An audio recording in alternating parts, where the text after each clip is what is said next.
Hola chicas, ¿qué tal? ¿Cómo están? Buenas tardes.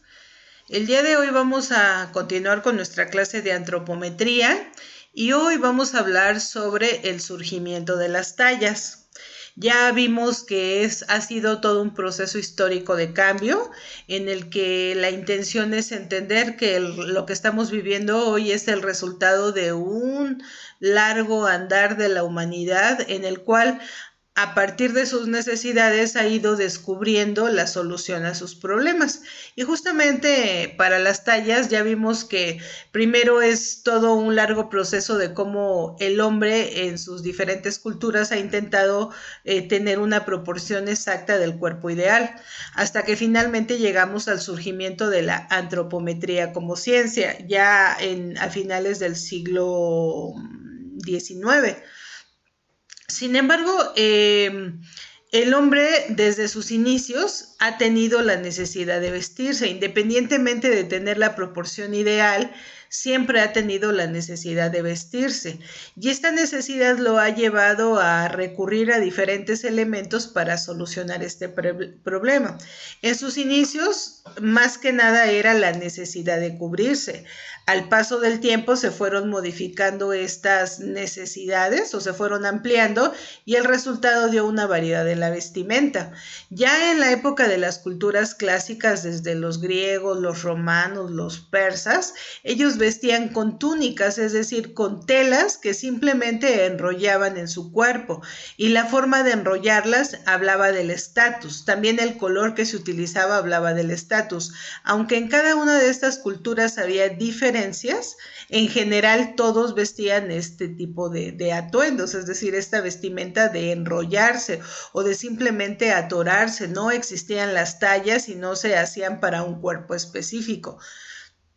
Ya pasada esta época clásica, ya entrando en la Edad Media, ya después de que surge esta idea del cristianismo, la forma de pensamiento cambia y también con ella cambia la indumentaria, aunque en términos de atuendo sigue siendo muy similar, es decir, túnicas largas solamente que se agregan los elementos mangas y que ahora sí se cosen, es decir, sí existe ya una unión de piezas que se hace a través de algún método específico, pues de la aguja en aquellos tiempos, y se ajusta al cuerpo de las personas.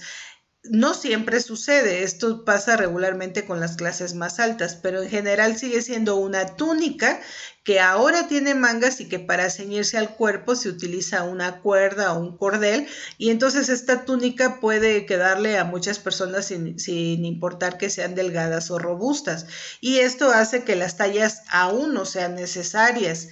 Ya pasada la Edad Media, ya hablando más o menos del 1500, surge un tipo de vestimenta que tiene que ver también con el cambio de mentalidad social y económica, cultural, que sucede en la época de 1500 más o menos, que se da en Europa y que se conoce como Renacimiento. Este tipo de vestimenta tiene que ver también con un cambio de mentalidad económica, ya que la seda que proviene de lugares lejanos empieza a ser algo deseado y codiciado por las clases altas, que finalmente se adapta a los vestuarios con una serie de arreglos, y además que este nuevo surgimiento de esta doctrina que ahora es el capitalismo va a hacer que se utilicen otros elementos como muchas telas, muchos adornos, muchos hilos de oro, etcétera, que van a hacer un tipo de prendas que va a prevalecer por aproximadamente 200 años, con sus variaciones, pero va a estar presente de esta forma. Este tipo de atuendos se hacían sobre medida, por lo que siempre había una persona, una modista, una costurera que trabajaba en estas casas de alcurnia, en estas casas nobles, y en donde era una actividad alterna. Regularmente había letreros que decía: se solicita cocinera que sepa surcir o que sepa bordar, o se solicita, no sé, que haga una actividad por las mañanas y que además haga labores que tenían que ver con este trabajo de hacer las prendas, porque no era una actividad como ahora, o sea, era una persona que estaba en casa y que las ajustaba. Claro que con el paso del tiempo algunas se volvieron tan buenas haciendo estas cosas que las separaron de la actividad que hacían y las dejaron solamente para que hicieran las telas y las prendas, y algunas se hicieron tan reconocidas en su círculo que de repente no nada más le hacían la prenda a la persona para la que trabajaban, sino aparte para otras a través de encargo siempre y siempre sobre medida. Entonces, esta lógica va a prevalecer algún tiempo hasta que llegamos ya a nuestro tiempo. Aunque nosotros estamos a lo mejor casi a siglo y medio de este vestido que estamos viendo aquí, es decir, 150 años, pero increíblemente en estos 150 años ha habido más transformaciones que los muchos siglos anteriores. Simplemente en esta primera imagen que vemos de 1883 a 1890, es decir, en 7 años aproximadamente, hemos visto cómo la forma larga con un polizón con exceso de tela en la parte posterior del cuerpo femenino cambia totalmente a quedar liso de enfrente y por detrás, y la forma del corset sigue estando muy presente, pero sí hay una disminución considerable de tela. Estas telas, este momento es en realidad cuando surgen las tallas, a lo mejor un poquito antes, porque ya en 1830 y tantos, en esta década, en Inglaterra surge por primera vez un almacén que provee de muchas cosas, incluyendo prendas. Entonces las prendas se hacen sobre medida. Medidas que inventan las casas que están proveyendo estas telas y que más o menos se ajustan a lo que las personas quieren. Solamente que surgen en una población concreta de Inglaterra y no se generalizan hasta mucho tiempo después. Entonces, este cambio vertiginoso, a diferencia de los otros momentos, va a durar mucho tiempo. Ahora, aunque surgen, les digo, las tallas como tal en el momento anterior, realmente un momento importante que va a marcar justamente el trabajar por tallas son los momentos más importantes de este siglo en términos de bélicos, que fue la Primera Guerra Mundial y la Segunda Guerra Mundial.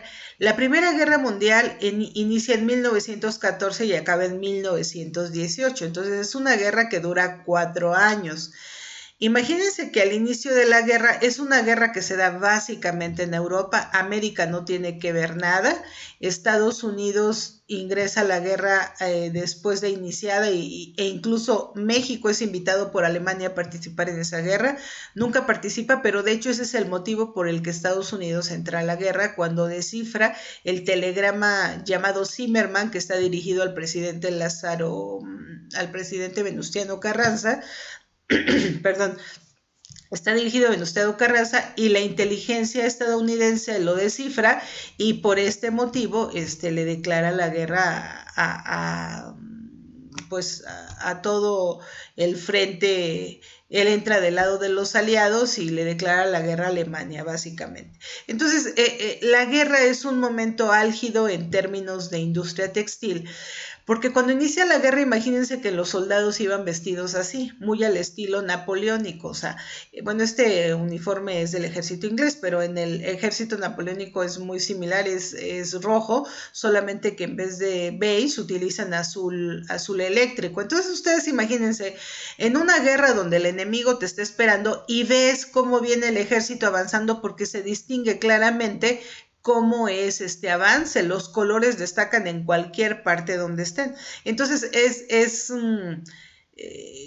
complicado en una guerra utilizar estos uniformes. Sin embargo, cuando empieza la Primera Guerra Mundial, así van vestidos, todos van vestidos así, muy, digamos, muy ostentosos, con música, las bandas de guerras tocando, los capitanes que van al frente de estos ejércitos o de más altos mandos llevan un guante blanco para dar la orden de ataque al momento que mueven el guante. Entonces es ilógico en una guerra donde todo el mundo quiere ganar y esperar a que haya esta ceremonia formal a la hora de empezar la guerra. De hecho, así empieza. Sin embargo, un año después, porque ustedes pueden ver el dato, dura 4 años. Un año después es necesario proveer a los soldados de otro tipo de prendas para que se puedan camuflajear en los lugares a donde están.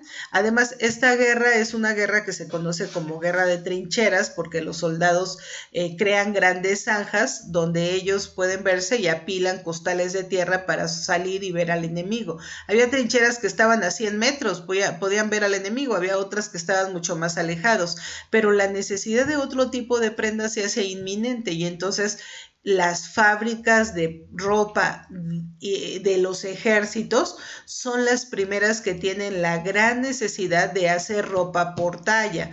Y entonces, después de que esta guerra empiece y que se atrincheran, empieza esta producción de prendas por talla. Ahora, incluso la funcionalidad de los uniformes se ajusta, ya requieren ser uniformes que sean de colores más camuflajeables en términos del entorno, es decir, que entre verdes, cafés, beige, sobre todo, por ejemplo, en el caso de los ejércitos que van a las zonas desérticas donde todo es una especie de beige, pues es el color que le van a poner. Entonces, los uniformes pasan a ser el gran elemento que se hace por tallas, pero cada fábrica en cada país tiene su propio sistema de hacer las tallas. Nada es como tal algo que sea internacional, sino que cada empresa, cada ejército, cada parte de la organización del ejército que hace los uniformes va a tener unas tallas diferentes. Obviamente hay mucha versatilidad porque, por ejemplo, todas estas chaquetas que tienen se ajustan con cinturón. Eso significa que le pueden quedar a muchos. No están hechas totalmente a la talla y ajustadas, sino que son sueltas y con el cinturón se ajustan. Los pantalones regularmente son bombachos de la parte de arriba para que la persona pueda tener mucho movimiento, es decir, pueda agacharse, puede estirarse, puede arrastrarse y el pantalón no esté ajustado. Un elemento importante también son las botas. Las botas van a pasar a ser un elemento vital en esta primera guerra y se agrega un elemento que no se usaba con cotidianeidad, que son los calcetines. Entonces, es en realidad la parte sobre todo funcional que hace que los ejércitos de cada país empiecen a producir por tallas.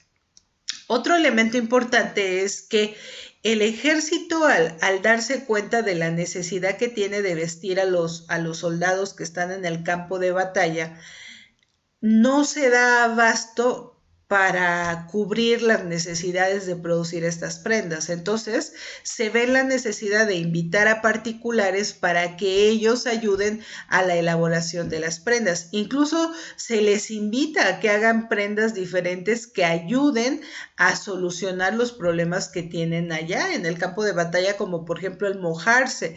Regularmente en épocas de lluvias, pues el soldado terminaba totalmente mojado y así tenía que, hasta que se secaba por sí mismo, así tenía que caminar hasta que se secaba por sí mismo. Pero imagínense en época de frío, o simplemente a lo mejor no era una lluvia tan fuerte que se hubiera podido evitar si se tenía algún impermeable, sin embargo no lo sabía. Entonces, en esta idea de poder solucionar este problema, invitan a empresas que son particulares. Una de estas empresas que va a causar un impacto súper importante es la empresa Burberry. Burberry es una empresa que ya tiene cierta fama de producir sobre todo cosas de piel, bolsas, zapatos, cinturones y algunas prendas masculinas. Entonces, el dueño, Burberry, está interesado en crear una tela que sea más resistente, pero que sea duradera, pero que sea transpirable y que sea calientita y que al mismo tiempo sea fresca. En fin, todas las cualidades necesarias que podrían servir para el ejército. Finalmente se une con algunos productores de textiles y crean la gabardina como tela. Entonces, con esta gabardina diseña estos sacos largos, cruzados, que además, observen, llevan cinturón, son propiamente para caballero, llevan cinturón, tienen cuello alto, tienen cuello amplio, pero al mismo tiempo se puede cerrar y entonces cubre toda la parte del cuello del frío, y además por la parte de atrás llevan una especie como de capita pegada. Esta capita en realidad tenía la finalidad de que si llueve el agua se escurriera, porque la tela no es totalmente impermeable, pero de alguna manera sí escurre las gotas del agua durante un rato antes de que se moje. Entonces de alguna manera protege. Entonces esta prenda va a ser provista por un particular y por supuesto la va a tener que hacer por tallas. Ahora, la empresa no se ajusta a tallas, sino que tiene sus propias tallas. El gobierno le comparte, por supuesto, algunos de los que tiene, de las que tiene, pero esta empresa las adapta de acuerdo a su propia experiencia, y entonces vamos a ver que a los soldados se les provee con estas prendas. No se alcanza a proveer a todos los soldados. En tiempos de guerra ellos proveen una gran cantidad de prendas, pero pues aproximadamente hagan de cuenta, 500,000 de prendas son las que sacan en esta época de guerra la empresa, porque tampoco era una empresa que estuviera como súper diseñada para hacer millones de prendas al día. Entonces logra proveer una parte, otra parte el ejército, y por supuesto pues esto se hace a través de tallas. Entonces ese dato va a ser muy importante, porque vean cómo a partir de una necesidad grande, bélica, y donde entran todos los países, surgen como tal las tallas.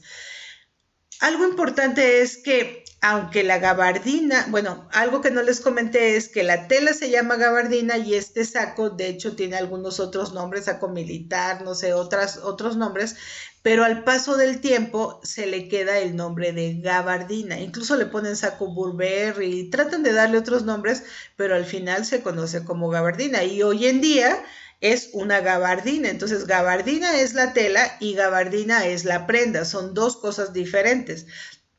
Algo importante es que terminada la guerra, la Primera Guerra Mundial, eh, esta prenda se vuelve icónica, se vuelve una prenda de moda, digamos, porque se empieza a producir en masa después de que ya no se consume por los soldados, y entonces tiene tanto renombre que esta prenda incluso es tomada por Hollywood en algunas de sus series más importantes. Aquí tenemos, por ejemplo, personajes de El Halcón Maltés, que bueno, a lo mejor no nos suena mucho el nombre, pero estamos hablando de 1930 más o menos, o la serie de Al Capone, esta serie que habla de la mafia terrible que había en Estados Unidos cuando había ley seca, cuando estaba prohibido vender alcohol en Estados Unidos, algo así como lo que pasa ahora, que está prohibido vender la droga, o incluso en Estados Unidos, pero imagínense en época del alcohol. Entonces esta serie que nos habla de toda esta mafia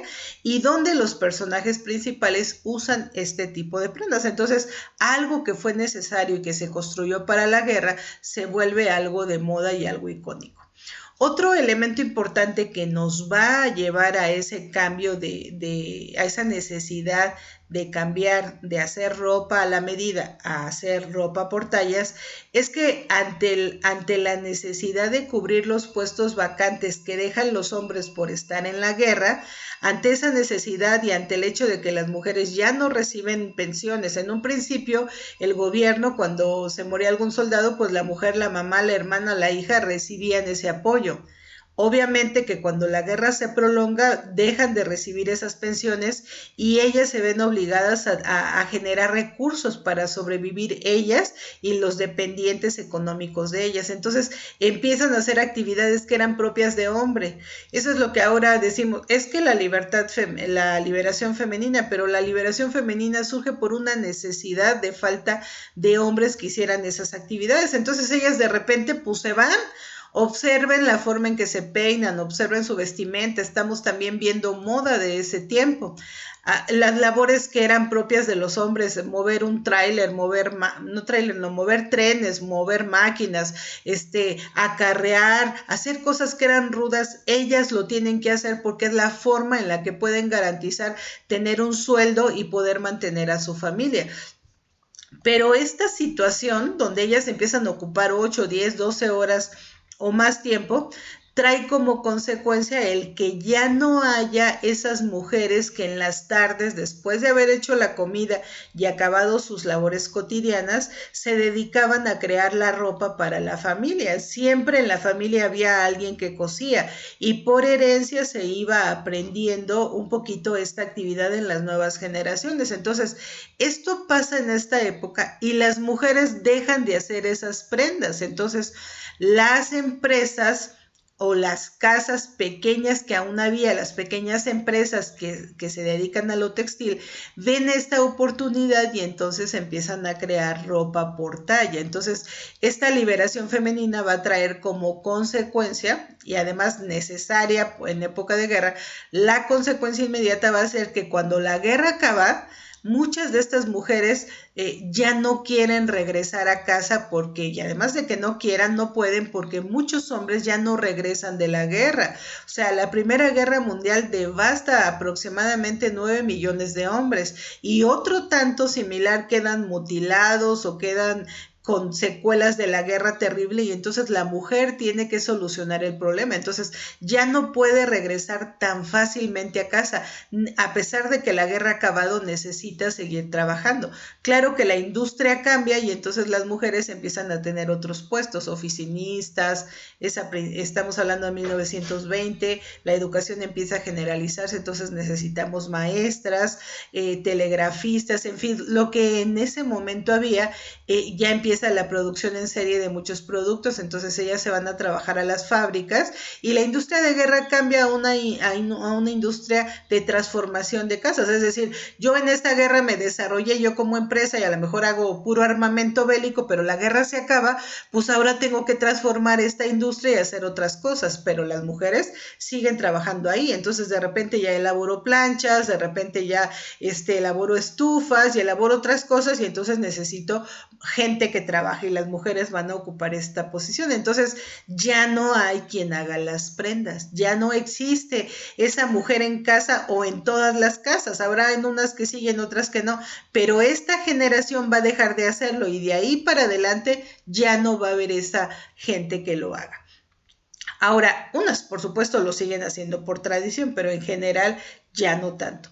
20 años después viene la Segunda Guerra Mundial, o sea, apenas estamos recuperándonos de toda esta situación y vuelve a venir una guerra. 1939 empieza la Segunda Guerra Mundial, en este caso causa de Hitler, pero vuelven a estar los mismos países en guerra, básicamente Alemania contra Francia e Inglaterra y posteriormente se une Estados Unidos.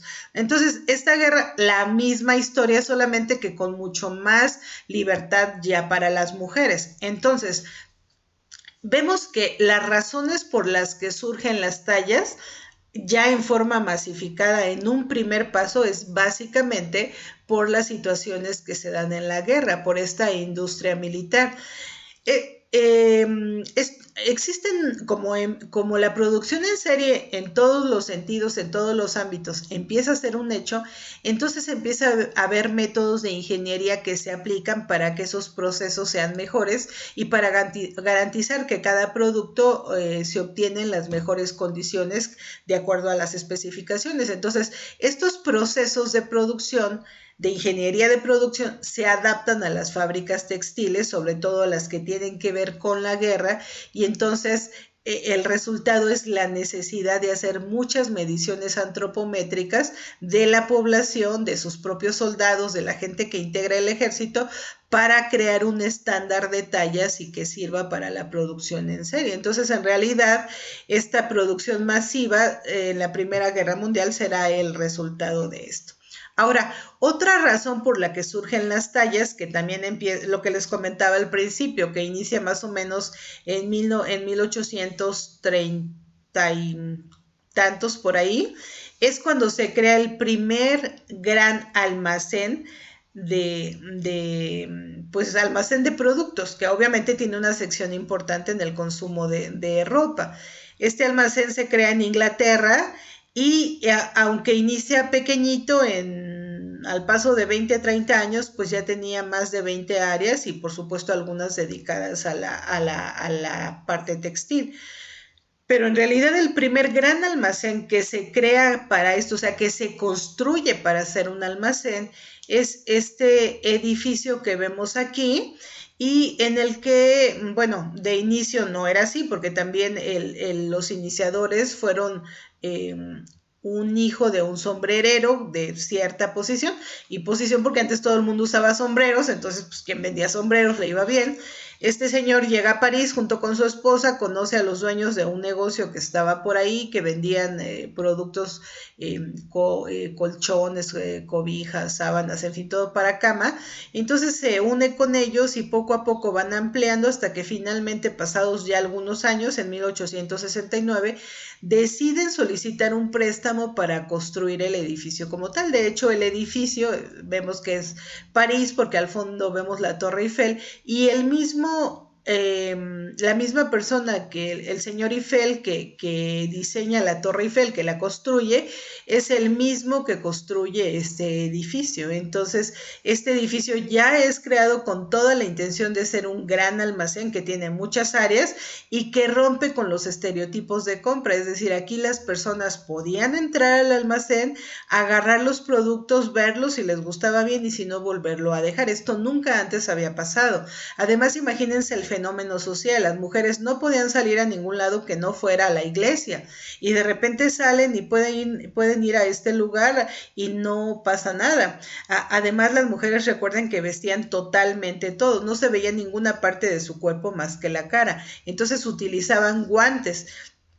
En estos lugares, pues cuando se van a comprar guantes tienen que quitarse el guante y mostrar la mano, lo cual era ya un acto interesante como dentro de esta liberación que estamos hablando. Estamos en 1869, todavía la Primera Guerra Mundial no existe, y bueno, pues se va a repetir esta forma de empezar a hacer moda a través de tallas. Obviamente las pequeñas boutiques que podían vender en estos lugares, pues tenían también su propio sistema de hacer tallas, aunque en la gran mayoría de los casos las personas en general seguían teniendo su propio diseñador. O sea, el modista era una opción de trabajo y había muchos porque todo el mundo requería que se le hiciera ropa, pero aquí era extraordinario. O sea, irte a comprar algo que no te tenías que medir, no tenías que ir a elegir la tela, no tenías que ir a hacer las pruebas, sino simplemente llegabas y te lo llevabas porque te quedaba. Entonces, esta alternativa de compra fue novedosa para este momento. Ahora no nos parece,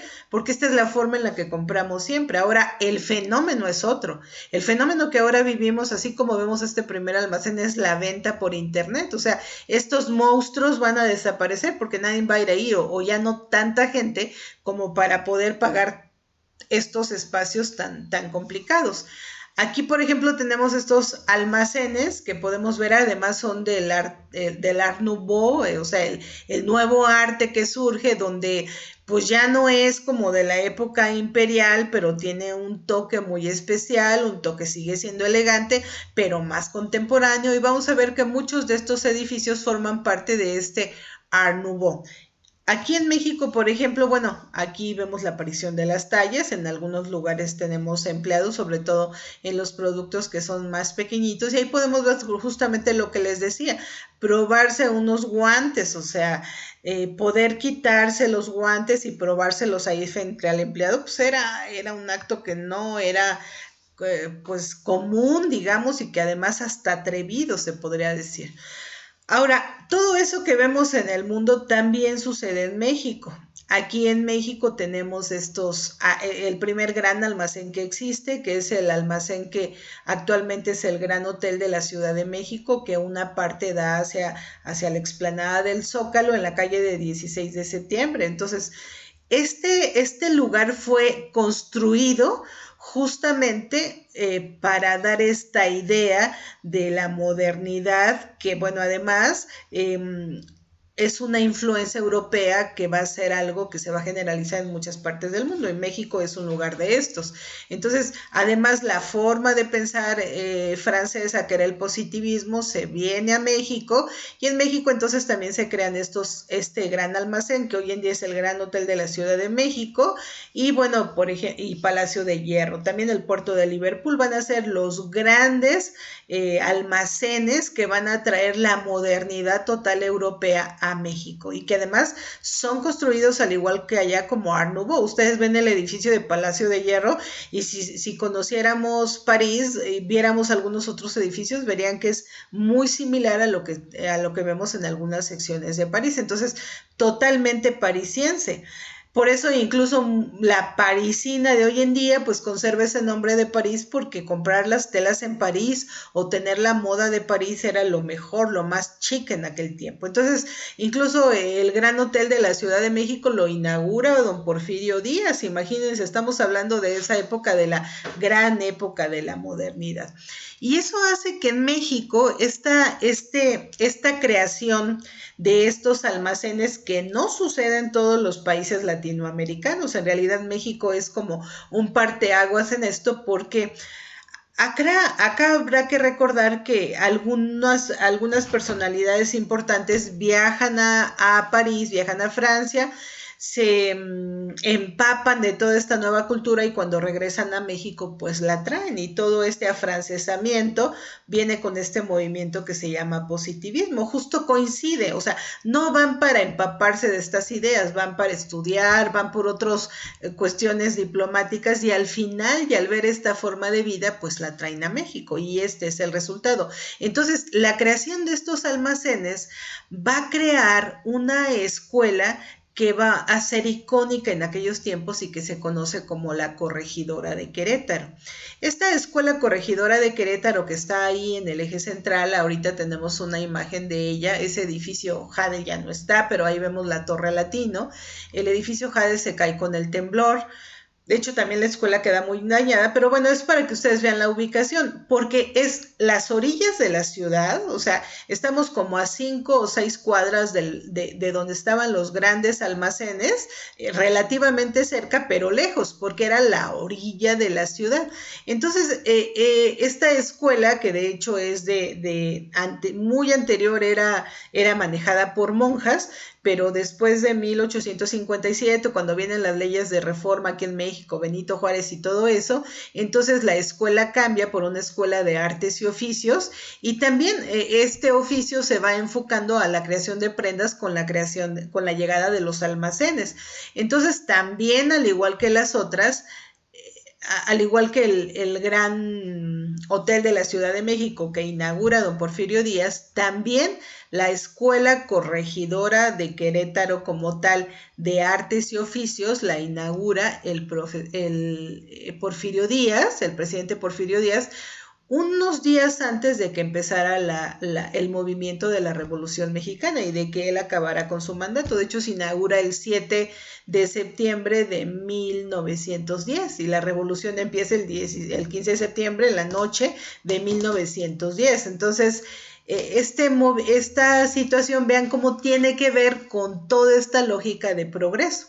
Esta escuela entonces se va a enfocar en enseñar a las personas a trabajar las cosas que tienen que ver con la tela, que tienen que ver con la construcción de las prendas, que tienen que ver con la producción.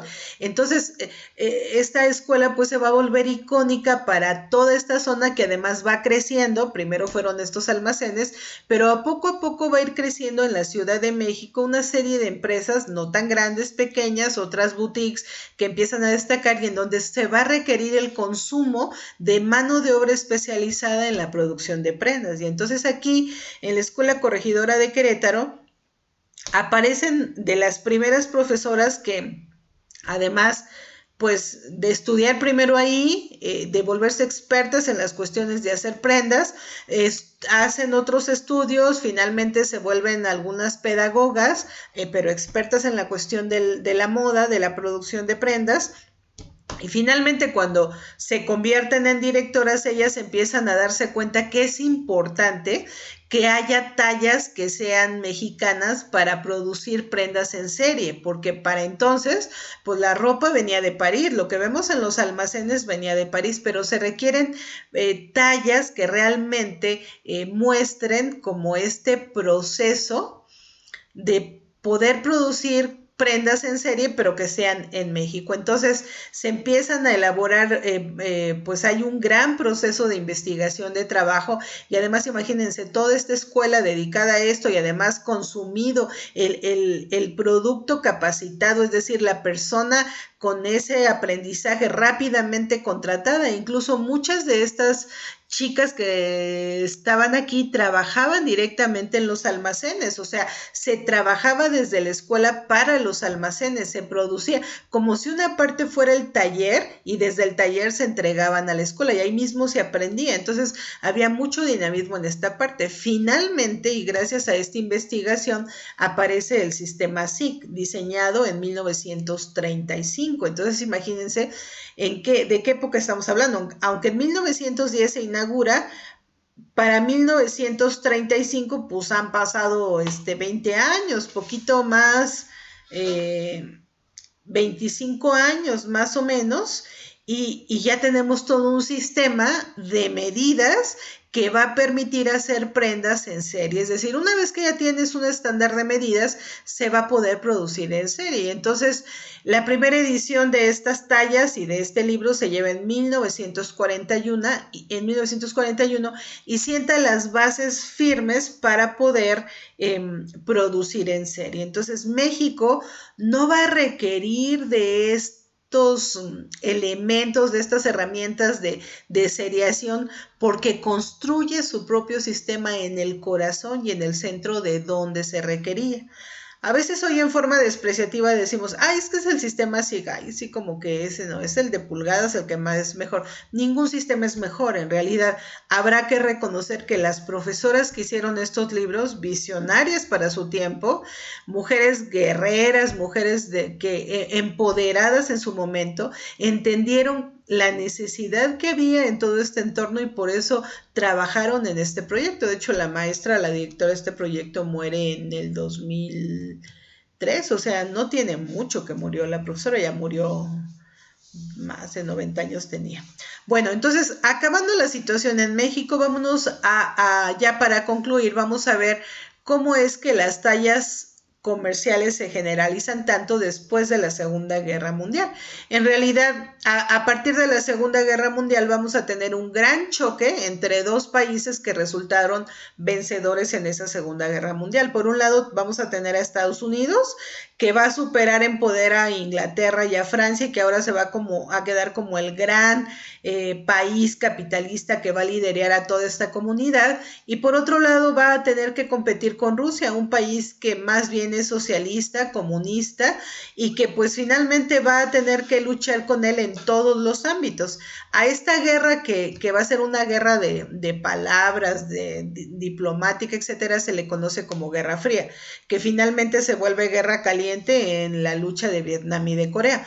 Pero este momento, o sea, las empresas, el ejército norteamericano, se da cuenta que para liderar la producción mundial de prendas a nivel textil es necesario que las empresas tengan tallas y tengan las tallas que ellos mismos estuvieron investigando previamente. Es que así, ellos comparten sus tallas y estas tallas del ejército se generalizan en todos los países, no solamente en Estados Unidos. Cada país, bueno, en México, afortunadamente les decía, tenemos el sistema SIC y este sistema pues es consumido por todos los países de Latinoamérica, o sea, ya hay una constante venta de estos libros, aproximadamente a la fecha se han vendido unos 6 millones de estos libros. Entonces, en México de alguna manera el problema se solucionó con la creación de esta escuela tan importante y tan cerca de donde se consumía toda esta zona de producción, porque fue creciendo esta zona por empresas para dar esta respuesta, pero ya había un sistema que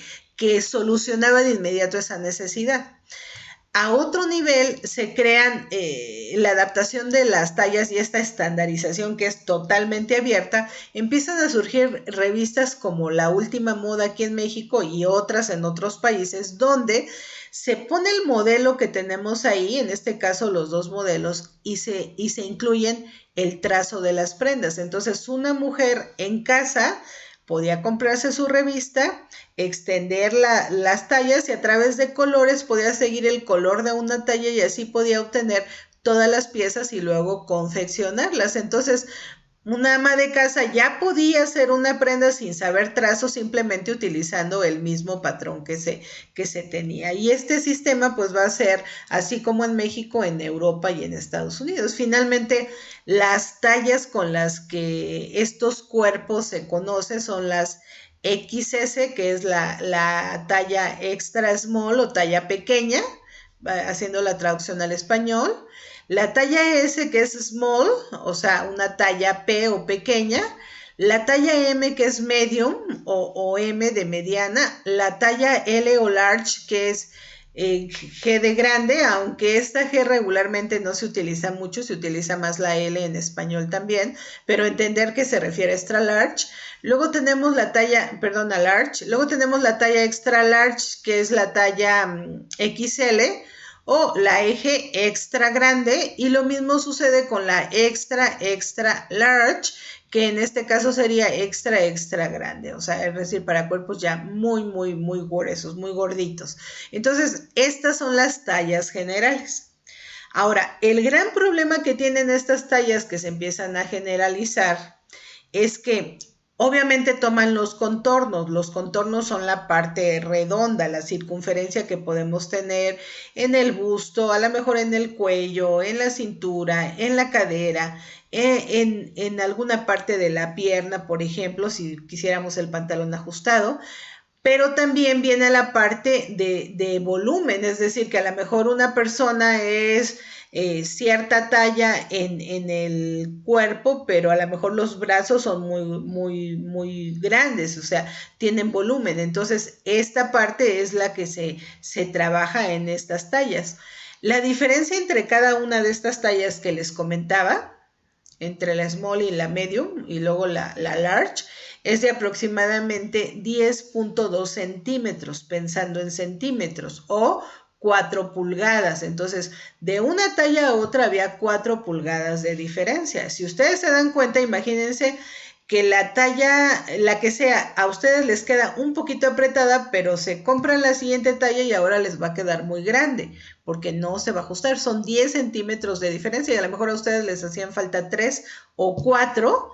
O sea, no les cierra, a lo mejor les cierra, pero se les abre un poquito, entonces solo requieren 3, 4 centímetros, pero ahora tenían 10.2, o sea, significa que va a ser mucho más grande. Entonces, este crecimiento de 10.2 no era tan adecuado para todas las personas, sin embargo, pues ya funcionaba. Y en términos de volumen crecía 1 pulgada, es decir, no podemos crecer lo mismo en términos de cintura que en términos de brazo, es decir, podemos engordar mucho y la cintura va a crecer mucho más que lo que puede engordar el brazo o engrosar el brazo. Entonces esta diferencia era de 1 pulgada, lo que equivale a 2.4 centímetros. Entonces cada 2.4 centímetros se podía ir ajustando. Esto era un problema porque al final pues no se ajustaba del todo como al cuerpo en general. Había mucha diferencia, pues. Entonces, aquí es importante observar que este sistema no incluía el crecimiento a lo alto, es decir, y es porque el desarrollo del ser humano, pues sí hay un crecimiento, y regularmente está la pubertad, pero pasada la pubertad, que es entre los 13 y 15 años en las mujeres y entre los 18 y 20 años para los hombres, ya no crecemos más. Sin embargo, para los lados suceden varias situaciones. El cuerpo regularmente, los huesos se engrosan. al ya no consumir esa energía que consumíamos por ser niños, por ser jóvenes, porque estamos creciendo, al ya no hacerlo, entonces las células adiposas empiezan a acumular en ciertas partes del cuerpo y tendemos a engordar. Además, con el paso del tiempo, los huesos empiezan pues a ser un poco más grandes, a tener una consistencia diferente, y también al paso de los años pues nos volvemos más chaparritos de la estatura que alcanzamos cuando éramos jóvenes. Entonces, no podemos hacer que las tallas crezcan en relación a la altura, porque en realidad no lo vamos a necesitar. Entonces, este es un fenómeno que estaba presente en estas tallas, pero en términos de ancho, pues era un gran problema.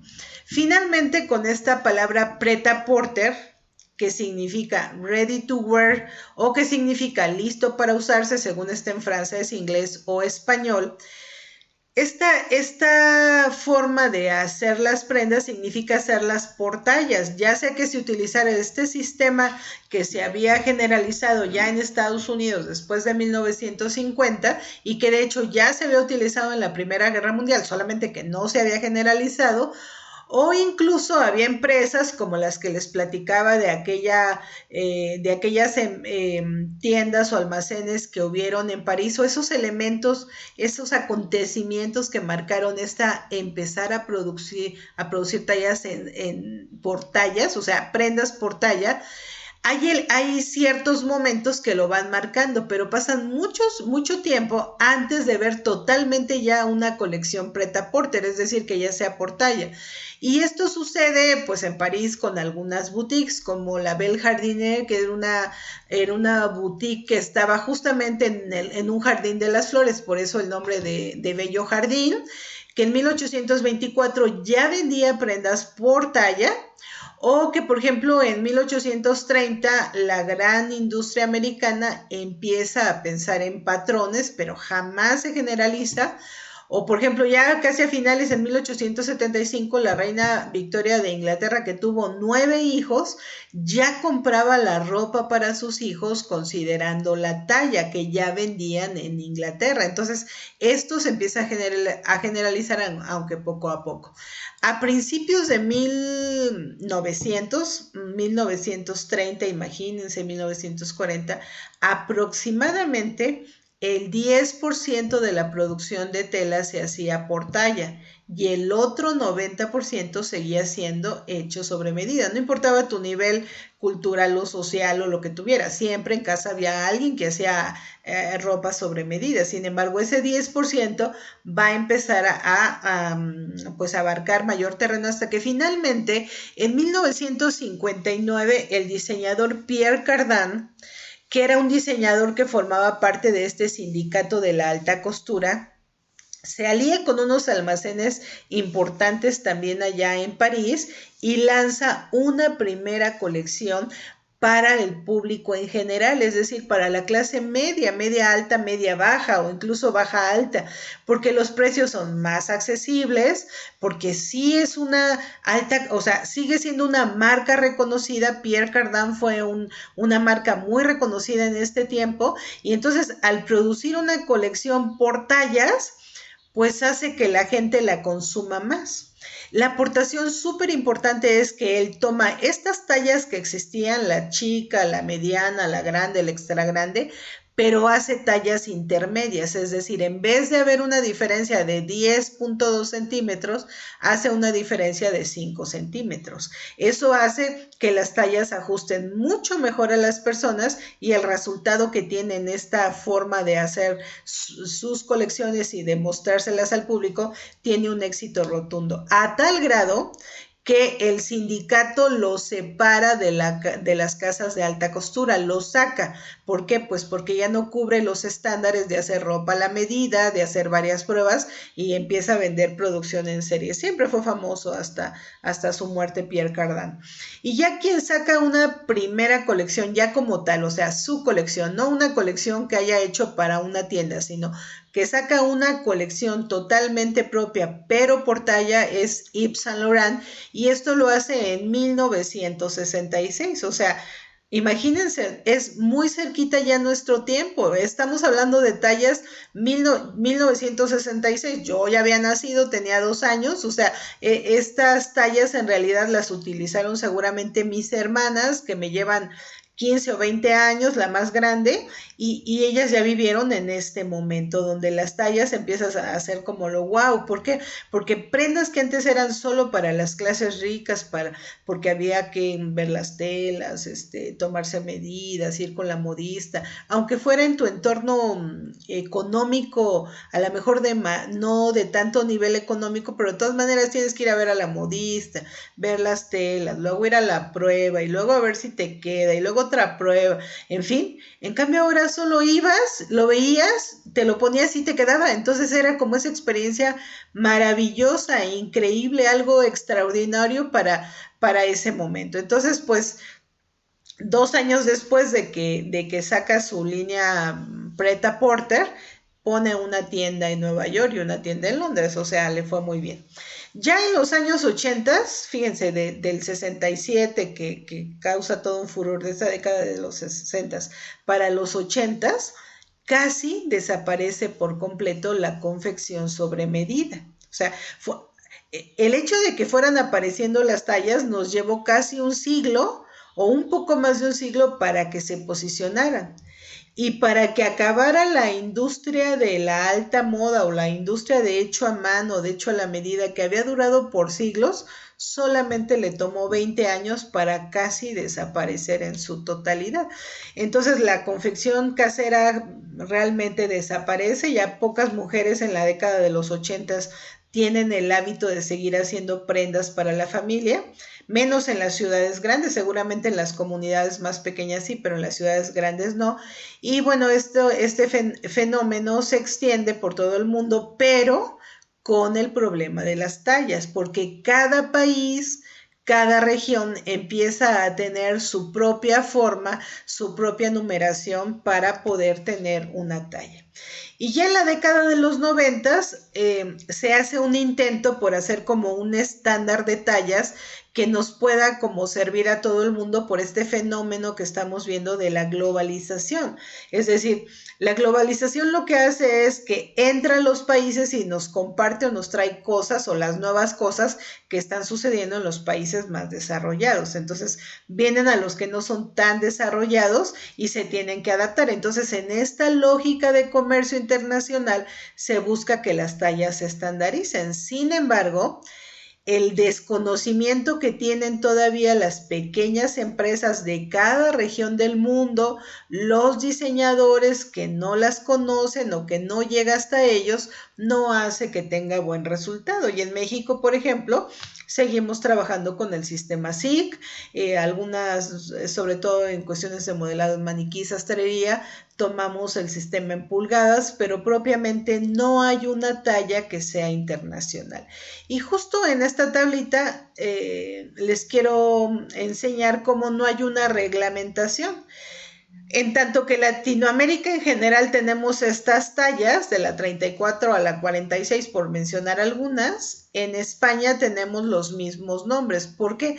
Pues seguramente por la influencia que tuvimos española, aunque ya a partir de 1810 que viene el fenómeno de la independencia, ya para finales del siglo XIX, pues ya se busca una identidad con otras naciones. Sin embargo, en términos de talla, pues conservamos las mismas. Sin embargo, vean en Italia, pues no, tienen una medida diferente por 4 puntos. No sabemos en realidad, habrá que meterse a su sistema cómo es que lo hicieron, cómo lo calcularon. En Estados Unidos, pues no se diga, en Estados Unidos hablamos de talla 0, 2, 4, 6, 8, 10, 12. En Francia hablamos de una talla 34, 36, 38, 40, 42, muy similar a la mexicana, pero en general en el resto de los países de Europa, aquí no lo tenemos, pero en general en el resto de los países de Europa hay una diferencia como de 10 números en relación a la misma talla que tenemos en México o en España. Y en Japón, que pareciera ser una talla pues similar a la de Estados Unidos, en realidad si vemos la numeración, pues no lo es. Entonces, con esto lo que quiero que ustedes vean es que existe una gran diversidad de tallas. Cada empresa, antes de lograr su talla perfecta, ha hecho muchos ajustes en cada prenda para lograr ese fit que quiere de la prenda, o sea, ese ajuste perfecto que quiere de la prenda. Eso es bien importante porque cuando ustedes van a comprarse un pantalón de mezclilla, se lo ponen, es la talla de siempre que se compran, se lo ponen, les queda bien, les gusta cómo se le ve, seguro regresan a comprar esa marca. Pero si ese pantalón les queda flojo de la pompa, no se ajusta, como que el tiro se les mete mucho, o como que les queda muy largo, como que la cintura sí era un pantalón corto, pero me llega hasta media pompa, pues como que no. Entonces, esos elementos de ajuste son los que le van dando mucho valor a la marca, porque los han logrado al paso del tiempo, prueba y error, prueba y error. Entonces, hoy en día las empresas pueden empezar a trabajar con pues, diferentes tallas. Claro que hay una tendencia. Cuando se empieza a trabajar ya producción en serie, ya se piensa mucho más en grande y en forma constante, regularmente se trabaja en pulgadas, es una tendencia.